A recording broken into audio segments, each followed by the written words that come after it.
अमरावती शहराच्या विकासासाठी नागरिकांच्या समस्या सोडवण्यासाठी भरवण्यात येणाऱ्या अमरावती महानगरपालिकेच्या सभागृहातच काही नगरसेवक मोबाईलवर गेम खेळण्यात गुंग असल्याचा धक्कादायक प्रकार समोर आला आहे। मित्रांनो, याचा व्हिडिओ सध्या सोशल मीडियावर जोरदार व्हायरल होत असून नागरिकांमध्ये तीव्र नाराजी व्यक्त केली जात आहे। सभागृहात पाणी, रस्ते, स्वच्छता यासारख्या गंभीर विषयांवर चर्चा सुरू असतानाही काही नगरसेवक मात्र मोबाईलच्या स्क्रीन मध्ये डोळे खुपसून गेम खेळताना दिसत आहे। जनतेने निवडून दिलेल्या प्रतिनिधींची ही निष्काळजी वृत्ती पाहून अनेकांनी संताप व्यक्त केला आहे।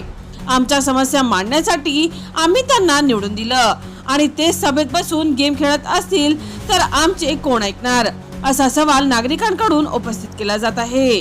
काहींनी तर ही जनतेचा अपमान आहे अशी तीव्र प्रतिक्रिया दिली आहे। दरम्यान मित्रांनो, हा व्हायरल व्हिडिओ समोर आल्यानंतर महानगरपालिका प्रशासन आणि संबंधित नगरसेवकांवर कार्यवाही होणार का याकडे सर्वांचे लक्ष लागले आहे। शहरातील नागरिकांनी मात्र यापुढे अशा प्रकारांना आळा घालण्यासाठी कडक नियम आणि शिस्तीची मागणी केली आहे। सभागृह म्हणजे खेळाचं मैदान नाही तर जबाबदारीचं स्थान आहे। नगरसेवकांनी आपली भूमिका ओळखली पाहिजे अशी अपेक्षा नागरिकांनी व्यक्त